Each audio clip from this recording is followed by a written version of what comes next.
I'm Trek with two Ks.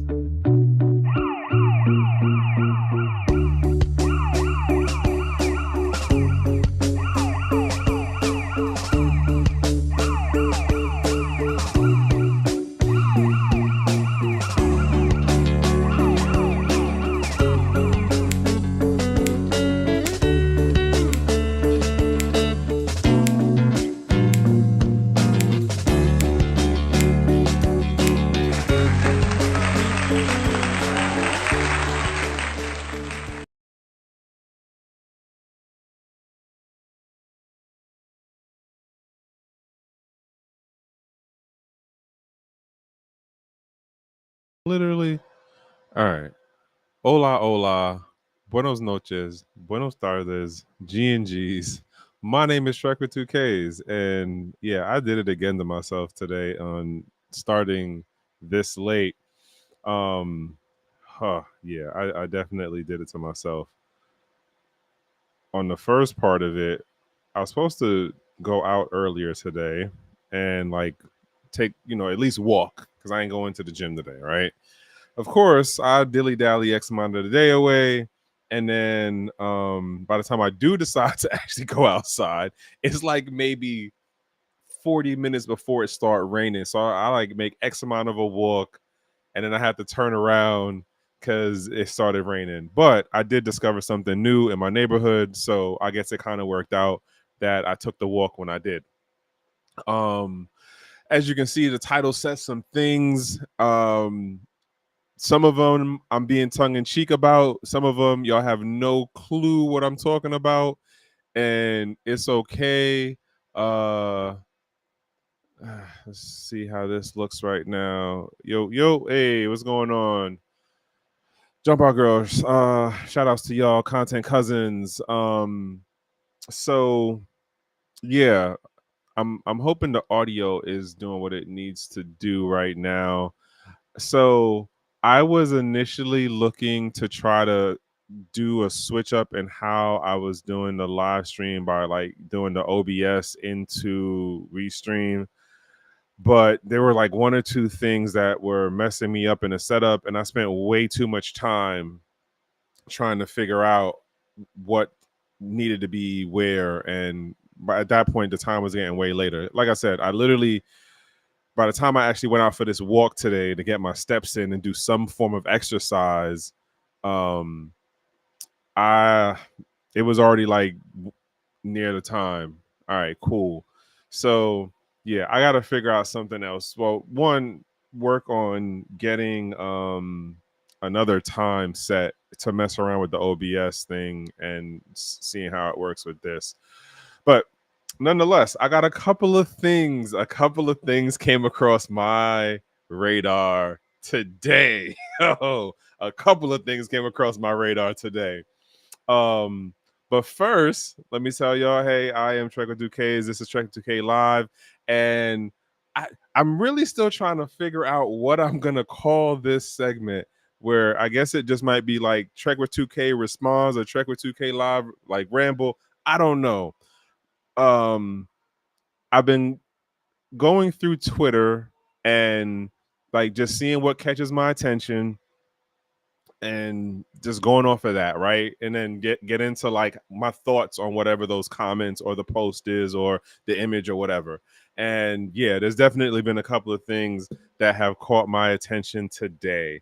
So the first part I want to say, as far as who is Helen of Pearl, it's not crypto related, but I'm throwing it out there. Why? Because it's my grandmother, and we just celebrated her 90th birthday, right? That's what we did this weekend um, up in New York. So family, a bunch of folks came out and we gave her all her flowers. And I'm going into this little ramble tangent thing because like it's mind blowing to me at times when we talk about things of the past or people of the past. Like my grandmother remembers when there was no Black History Month, Black History Week, Black History Day. She remembers when it was a day and fought for it to be a week and then make it into a month. she grew up when there were only two phones in her neighborhood. One was at the pharmacy and one was at another friend's place. And like the idea of how much transition and maturing and development that she has seen in like this American society and in the world at large is mind blowing to me. Like we still have those people around. Like if anybody knows, if you're in nursing, if you're in New York, I imagine there are other cities, states that have their version of this. Shout outs to Star of the objective perspective, because he brought this up, and I'm throwing this out there because it has to do with the whole thing of like we have people who are here present and live through some of the most society changing things, and as well as just being able to make it through some of the more detrimental parts of our history. Um, Case in point, the what is it? The Black Angels, which was nurses that came to Staten Island. What is that, during like the 50s or something like that, when TB was a big thing, tuberculosis, and there's the Seaview Hospital was specifically set up to fight that at the time, and these nurses were literally coming from other parts of the country to work in this hospital because the non-Black nurses didn't want to work in that department anymore. So they came up with a idea of, well, let's see who we can get. Guess who showed up? Guess who came to do the job? It is what it is. But they left a legacy. And one of the people who is still alive today is, I forgot what the lady's name is, but she's 91. And when I seen the little clip that Star was playing, it just made me think like, wow, like my grandma was around for that. Nonetheless, I'm just giving my grandmother her flowers. I'm throwing this out here into the virtual ethernet, because it's gonna be recorded for like all times, right? Granted, X amount of the internet is being scrubbed as far as like the servers that hold some of the early day stuff, even things that are like relatively recent. The internet is being scrubbed, but I'm gonna still have my digital copy. Hopefully, somebody else might save this down the road. I don't know. But yeah, I just wanted to give a shout out to my grandma, y'all. That's literally it. And just throwing some history stuff.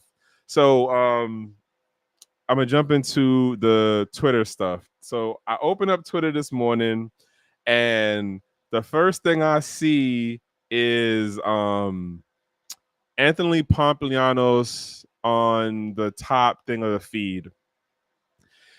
And he was basically doing an infomercial for um God, Robinhood, because Robinhood is now doing that whole the gold member thing, $5 a month, blah blah blah blah. And I don't know what his deal is in regards to that situation. What I do know is, since he has stepped back from being extra loud and pro Bitcoin, um and now he's always the suit man with his little like lapel pin thing. And if you see what his studios look like now, totally different from how he was spitting it during COVID. I'm not gonna say he made a 180. It's more like a 145-degree kind of turn. He ain't doing 90, but it's more like a 145, but it's not a 180. Nonetheless, I'm looking at what his subscription number is, and I think his view number was crazy. Big Griff. Listen, I'm not saying, I'm asking the question. I'm asking the question. And I'm gonna tie this into something else. Shout outs to Reggie, because Reggie did a tweet early today. No, it wasn't early today. It was like maybe a day or two ago, but I seen it today on Twitter. And it makes me wonder a couple of things. I'll get into that in a minute. But nonetheless, on this part with Pomp, right? So like, if you was paying attention to Pomp when he left Facebook and then got into the whole thing with, you know, being the super loud Bitcoin guy, he was doing his whole thing with the live streaming, and then he brought his girl in, and then he got his brothers in, and then I forgot the name for the company that that the it was the ETF thing. I forgot the name for the company, but nonetheless, right? When that company got hemmed up by the SEC under Gensler's leadership, all of a sudden your man went quiet for a minute, and then he started making his rounds again, but now he was only messing with mainstream stuff. I haven't looked into any of his content like that of late. Like, I was following him when he was, during the C19 period. But once he did the turnover, well, once he had the legal issue, went quiet. And then when I seen him on like a MSNBC or something. And I said, oh, your man done, he switched up. He went back to the other side. He went corporate. Yeah, I'm going to keep to that. He went corporate. I'm not knocking. All right. I'm smudging. I'm not even gonna hold myself on this one. I'm smudging.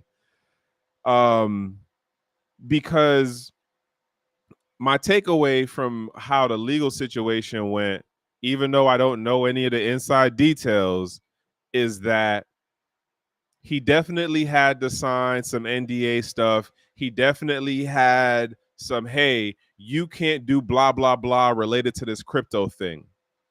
So if you notice, I don't think he's promoting any actual traditional crypto company right now, exchange, wallet, whatever. He's really on the TradeFi side right now. So, like I said, like I open up Twitter, and what do I see? Him talking about Robinhood and pumping their new product, which I'm still I'm not sold. I'm not sold on it, because what they did was they changed the revenue model to incorporate a new pay tier for the pajama trader base. And like, this is gonna sound bad, but I don't mean to have it sound bad. They're opening up a pay tier for the lower end income folks. And in my mind, arguably, considering what else is going on in the larger economy and people trying to find ways to stretch every penny, or to have every penny or dollar like do something other than just sit in their traditional bank or in a shoebox under the bed or whatever. This thing to me seems like it's being a setup ahead of the curve, and folks are going to run and jump and everything into it, and there will probably be some things down the road where we're going to have a repeat of Wall Street bets, and you paid for it. That's going to be the funky part. You paid for it. That's my thought process. But nonetheless, as for Pomp being a grifter, it looked like a 145-degree switch up, bro. I'm not mad at you for staying out of legal issues. I'm not mad at you at all for that. Like, do what you stay out of legal issues. I'm gonna just say stay out of legal issues. But it's just one of those, like, you look at it now and it's like, wow, man, like he was one of the loudest yelling folks out there for a minute, and that's where he is. Oh, man. All right, so enough on Pomp, right? Oh, let me jump into I told y'all one of the accounts that I follow is Woo Blockchain, because of their news coverage stuff. I don't know why my nose always looks to bother me when I'm doing a live stream, y'all. I honestly do not know. But hey, Shalom, what's going on? So what was it that I seen? Well, sorry, let me bring this over. There is a new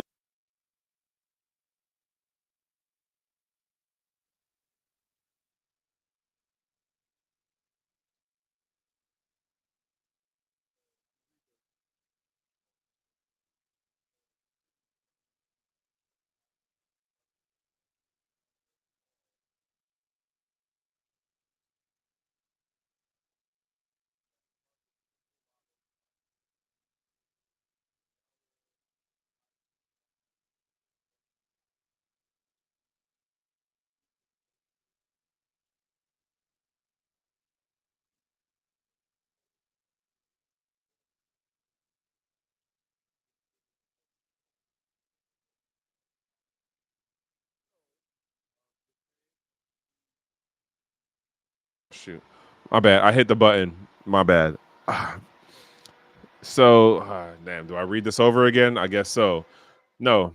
Basically, there is a app that works as a capture, a seed capture a seed capture. it it captures your seed phrases for your crypto wallets. It targets crypto wallets that are on your phone. If you have an Android phone, that is what it's doing. It's targeting crypto wallets on Android phones, and it does it by apparently looking like another app.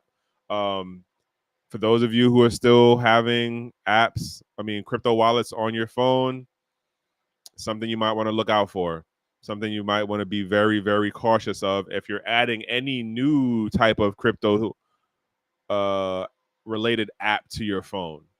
Another quick story, and I find this one interesting on the end of I have used OKX as an exchange.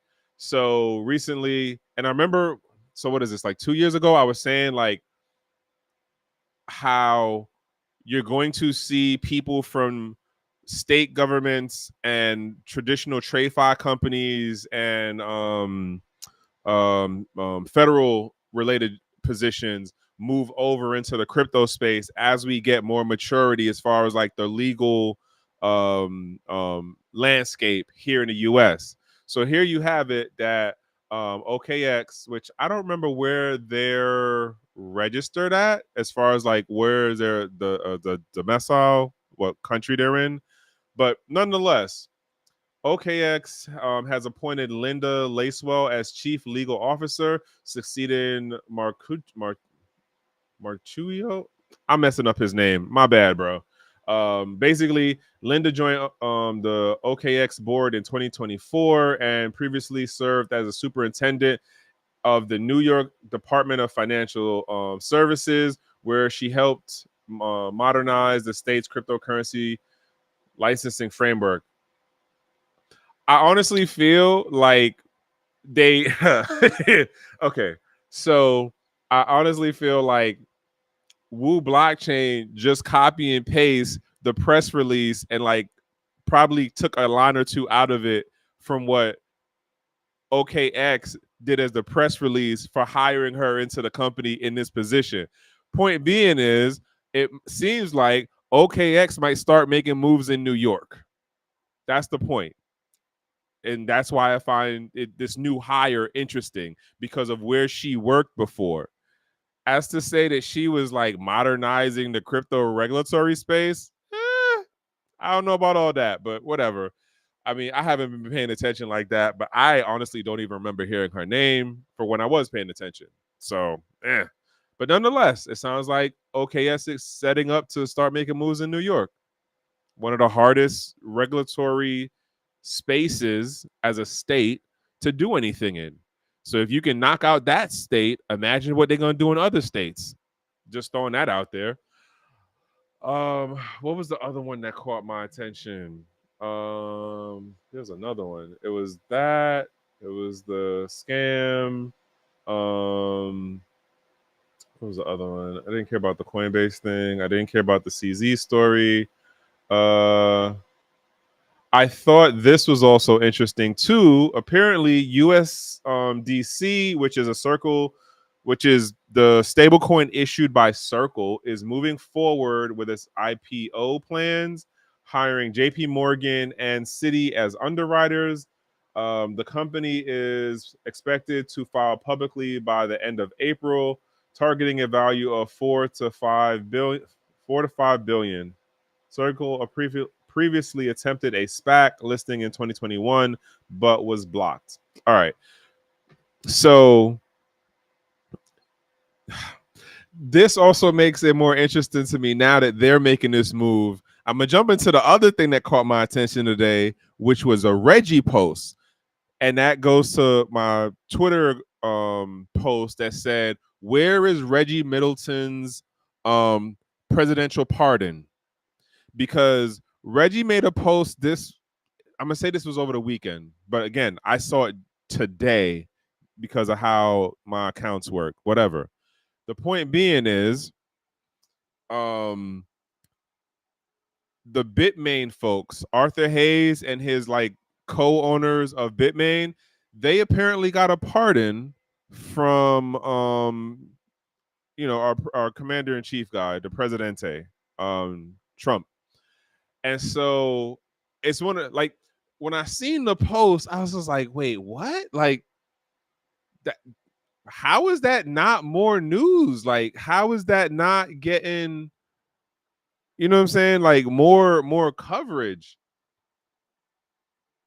Did who well uh hold on. Damn. Did I would have to go and look for a matter of fact, let me go look. Did I?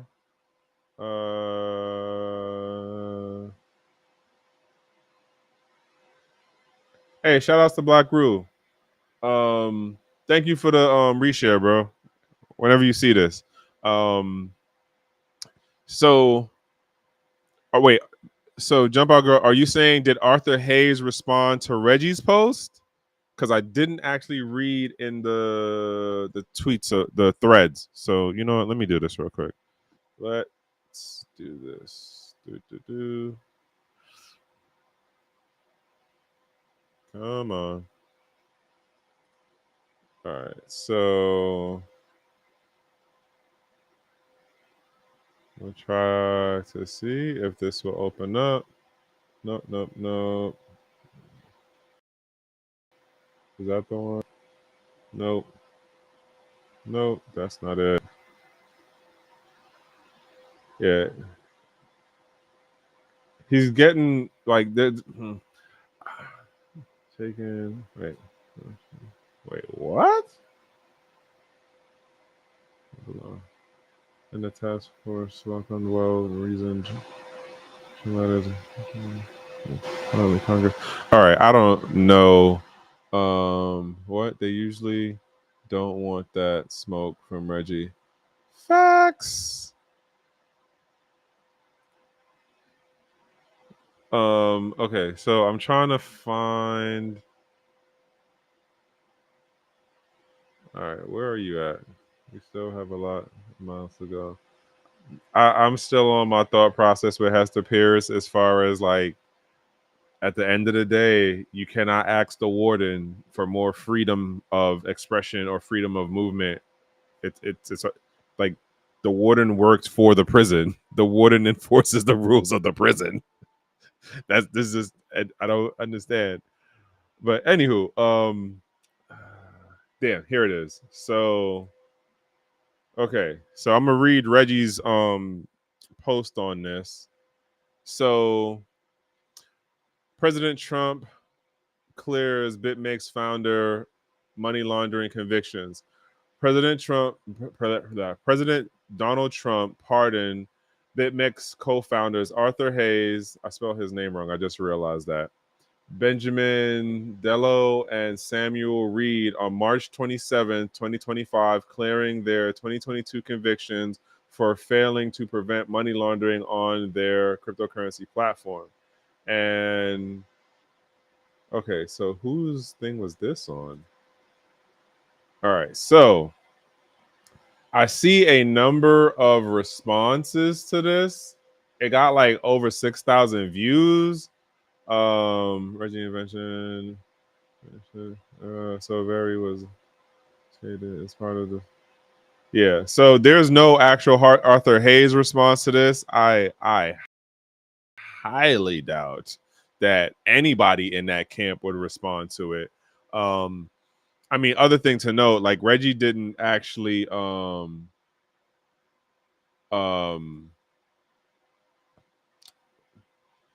hey, what's going on, D? He didn't actually tag any of the people from what you call it in the post.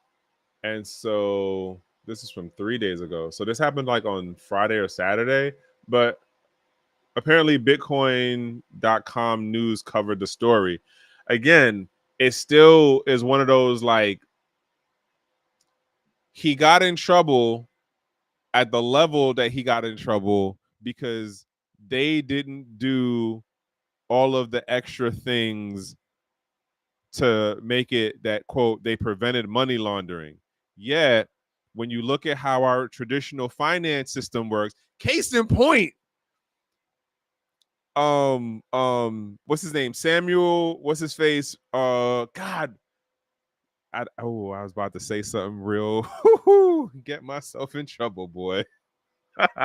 Okay. Um, Freeman, Samuel, what's his name?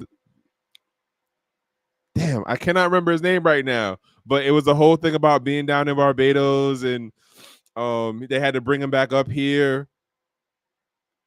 All of the things he did, we literally had rules, laws, regulations, and agencies and organizations. Thank you, Sandbank Freeman. Thank you, Malcolm. That were in place to prevent what he is charged for, what he is serving time for right now. Yet, the way that they went after this man, Arthur Hayes, and yet the way they went after Reggie, I'm just saying, like, it wasn't on any of the things in Reggie's case. I'm talking about Reggie's case in particular. It wasn't on the things that they were going after with Sandbank Freeman. And it was crazy because even when the ship was going down, you still had people on some like, yeah, I'm a still, what's his name? What's dude name from is it Shark Tank? Like, he was still fulfilling his contractual public, like, endorsements of him and the company, blah blah. Like, but when Reggie's situation went down, where was everybody to have his back? Where were the folks who were like, yeah, precious metals are the thing, yeah, blockchain crypto is the thing? And here we are now, how many years later? Side note, shout outs to Litecoin Lisa. I seen your unboxing earlier today too. I see that you also got into the smart metal stuff. Me mentioning smart metals, what is this, PSA? Me mentioning smart metals, which is something that Reggie is pushing out. If you follow me on Twitter, you've seen I've shared a couple of the things. It doesn't mean this is me telling you to go do it. I'm 100% go do your own due diligence, right? Wait, that should tell you something. Which part should tell you something? Lens. What part should tell you something? The smart metal. This isn't me telling you what to go do. If you're not into precious metals, if you're not into the whole Reggie narrative, it is what it is. I just know I'm giving a shout out to Litecoin Lisa because I actually know who she is, and I seen her unboxing thing earlier, and I thought it was dope that she put that out there. Also, I think it's dope for what Reggie is explaining for how these two things would work. So arguably, if you are into precious metals, and if you've been paying attention to what's been going on into that market right now, like, yeah, the price is being messed with as far as the paper being used to suppress the physical asset price. The paper market is suppressing the physical asset price. But where the price is now compared to where it was 5 and 10 years ago, like, holy snap, like, it didn't go down.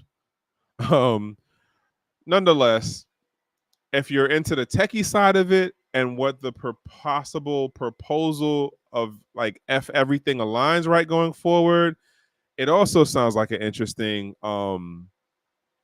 project going forward. At some point, I definitely want to get Reggie on here to explain some of it and, like, hopefully be able to give a little bit more detail on things.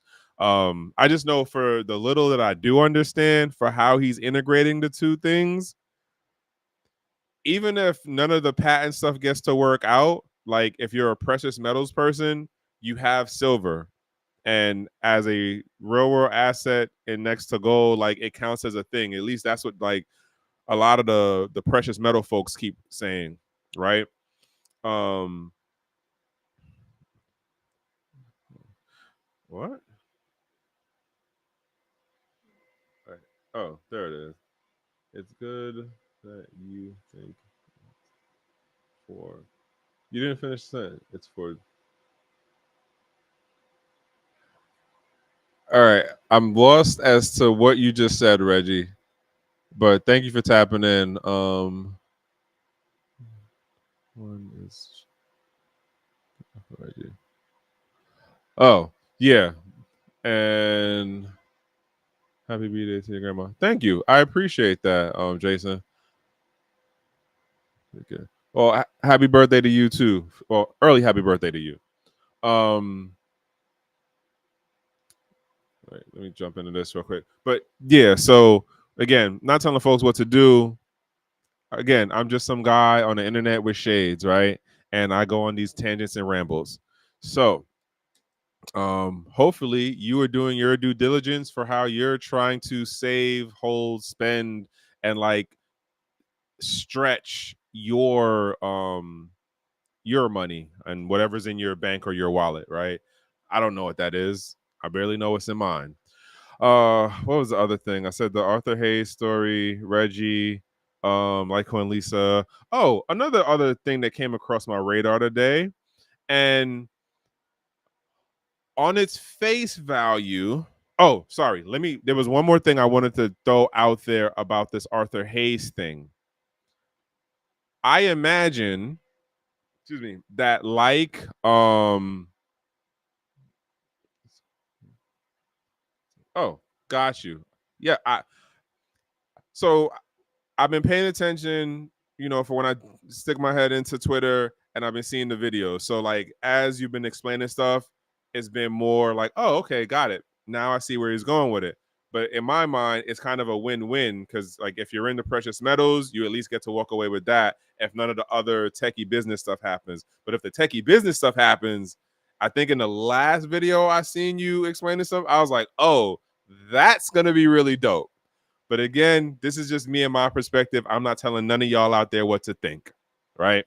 But about this part with Arthur Hayes and even the rest of the team, because I imagine they also had to sign some NDAs and probably some non-compete disclosures. So I'm no lawyer. Maybe somebody out there might know a little bit more than me on this, but if you get pardoned from the conviction stuff, right?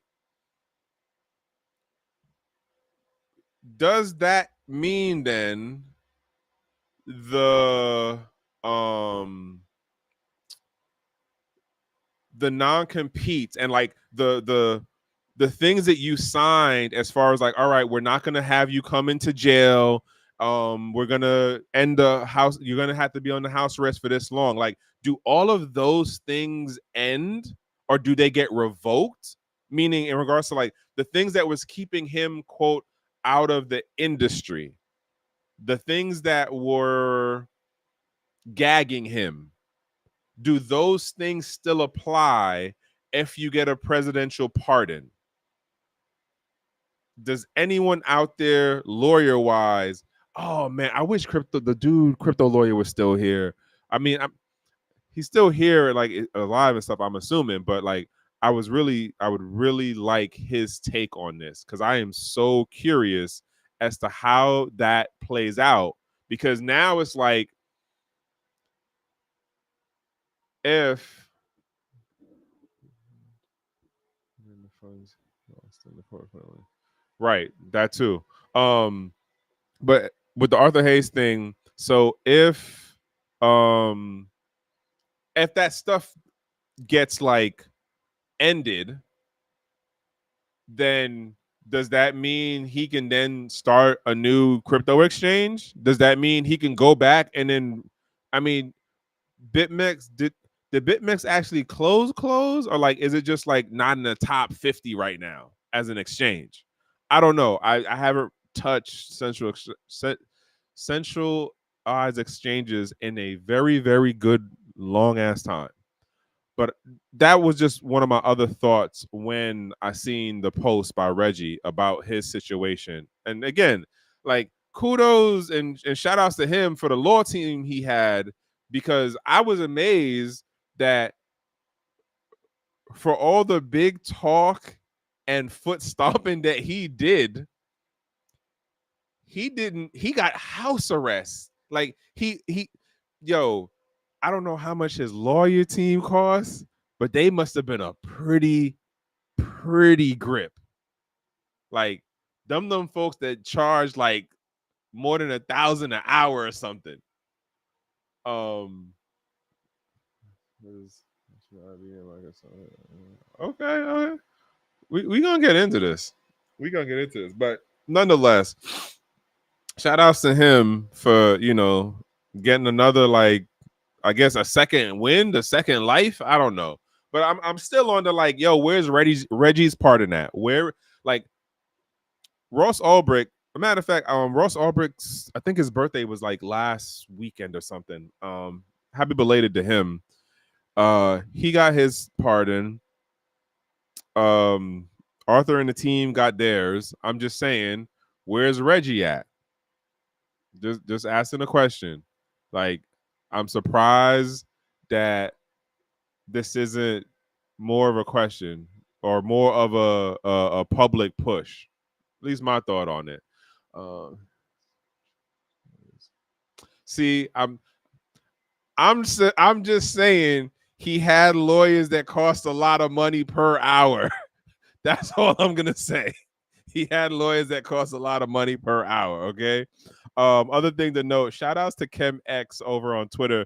All right, so this is the other Twitter post, and I'm gonna kind of wrap it up from that point. So there is a Congolesian. Was it Congolesian? Yeah, I want to say Congolesian uh inventor, and he basically was figuring out another way to extract power, and we're gonna call it bioplant power.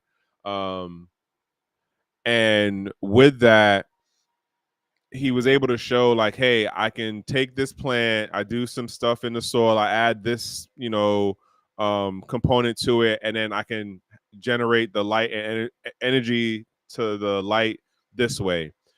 Granted, I don't speak French. Someone else, so what is it? Jump Out Girls tagged somebody else. They were able to say, okay, I do speak French, and then they said some of the stuff. I don't get exactly how the tech part of it works, technology wise, but it does bring to a question of, like, would this work on crypto as y'all not gonna get me. Y'all not gonna get me in there. I see your comments, but I'm not gonna do it. Would this work at scale if you try to, just in general, for power or electricity production? And then the other part of, would this be something that could be incorporated in, like, the way that we're doing the power production for cryptocurrencies, as far as the mining side of it, especially for the proof of work stuff? That's, compared to everything else, like, proof of work is like the quote old dinosaur of the tech, but it has its value to how it works in the consensus mechanism, as well as the decentralization part. Yes, there are aspects of it that have a centralization to it. We're not going to run into that rabbit hole right now, but it still does bring the question. Because, like, here's one of the things that is being done in some places, where they're taking the heat that's generated by miners and then using it, like, as a greenhouse thing for folks who are doing greenhouses. So if you're already planting this stuff, you need to keep your greenhouse warm during the winter months. The exhaust heat that comes off of miners would work to be able to keep that heat. So now it's like, well, if you were able to go through you have the exhaust heat that helps the plants stay, warm during the winter months. And then like how big would the greenhouse or that field have to be in order to like supply power to a miner? And then like what miner are we talking about? Like a S9 or like a S21, or I don't know. But throwing that out there as like this is something that is a technology. How scalable it is, I don't know. It will be something that we'll see down the road, right? As far as like will resources, financial resources, actually go to developing that technology, which would arguably help out at a larger scale in the bigger society, right? And then imagine like it it hmm, it almost seems though it's like one of those things of where if it would work to actually aid the larger society in terms of like electricity bills not having to be so high, and then like finding other ways of like how we have solar, like this being a bio plant thing or whatever, or I don't know what it'd be labeled, but like other options besides solar. And we, well, not all of us, but those of us who have been paying attention in regards to the solar stuff, like that cost is going down because solar panels are being produced cheaper and cheaper because the technology is advancing to make them more efficient. Side note, we are not leading the race in that technology, but I won't run into that rabbit hole. But if you've been paying attention, you know what I'm talking about. Nonetheless, last point that I want to get into is something that I was, what's his name? Professor G. Somebody else I pay attention to. I tell you all the time, like I pay attention to a bunch of different things, and then like I cross-reference stuff. So something that was recently brought up is that Delaware is changing its corporation bylaws or rules around how like the board can either sue the CEO or the CEO can sue the board. And basically it stemmed from the situation with Elon Musk and um him wanting to do something, and I think the board disagreed with it, and Delaware was like, all right, well, yeah, we're cool with it. But he then threatened to be like, all right, well, if y'all gonna do that, then I'm just gonna leave the state and go reincorporate in like Texas or something. And so I didn't listen to the whole thing, but here's my takeaway. Here's my takeaway. Corporation wise, Delaware is known as one of the most friendliest corporate business states. This particular move now is kind of throwing a little question mark on like, is Delaware going to be as friendly in the future? The other part that relates to this crypto side is how many of the crypto companies are incorporated in Delaware that are here in the States? Harder. So my thought, especially now with a number of these companies are going to start to look to go public. Case in point, USDC under Circle is about to look to go public. You see, what is that? OKX just hired a new legal person that used to work in the financial department for the state of New York, right? And I'm thinking they're going to make moves in New York, but nonetheless, it doesn't mean that they won't make moves in Delaware, right? It doesn't mean that they won't make moves in other states. The point being is there are a number of companies that are here that are crypto related that are going to look to make the move public, which means that they'll have the board and they'll have the CEO and they'll have their executives. And there's going to be times when their missions, their goals, their intentions are going to headbutt, and they're going to then lead into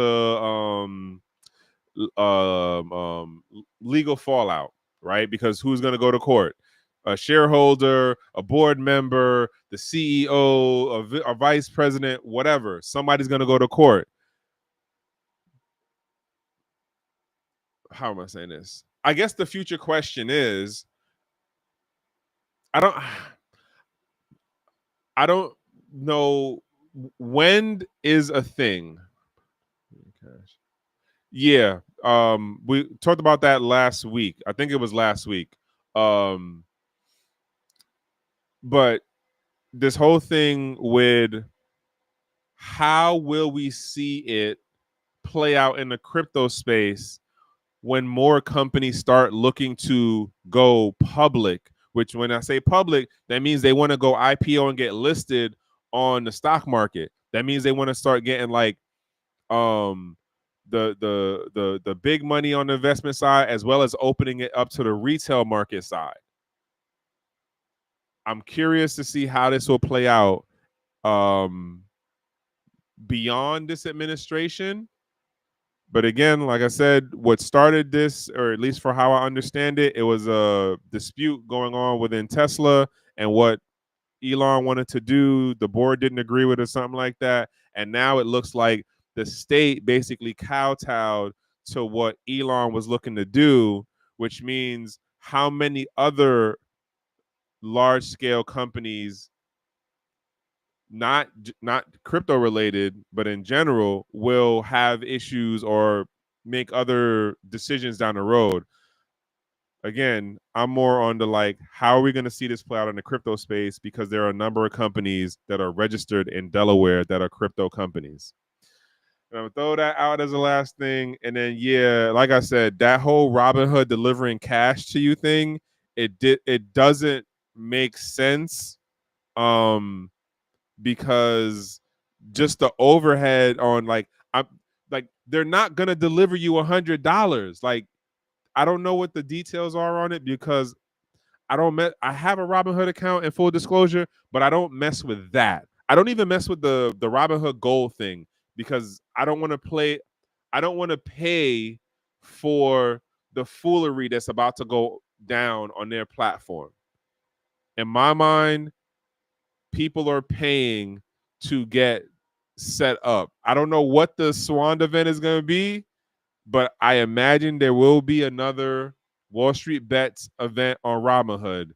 Don't know what it's going to be, but when it happens, it's going to happen. But other than that, folks, I've been going on too long. I got to do better at starting earlier when I say I'm going to start. Um, Again, like I said, I'm trying to figure out how to do something, the streaming part different, work out this technical stuff on the back end. And yeah. Oh, if you're on Twitter and there's something that's like, hey, this caught my attention, tag me in it.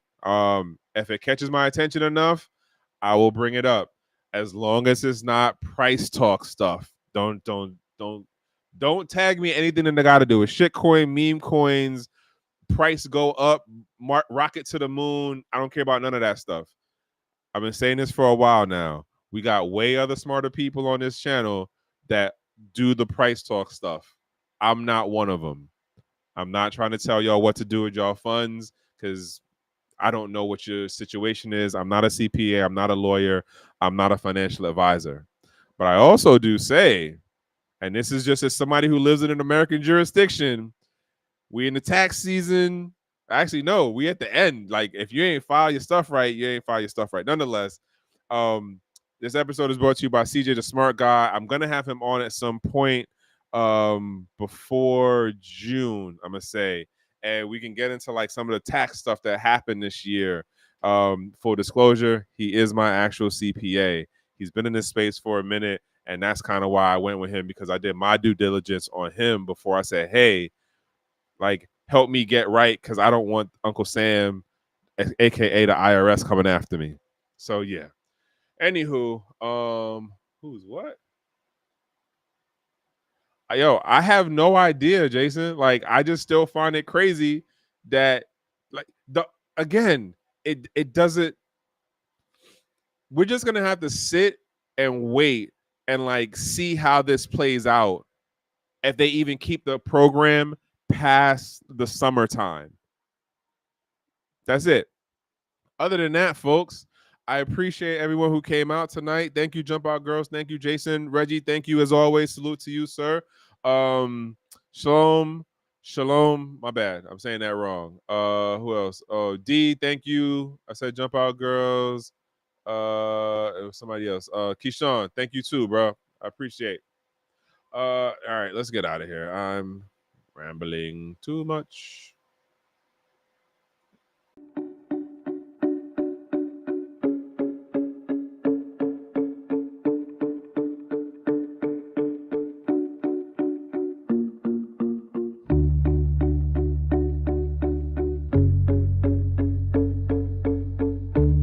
I'm Trek with two Ks.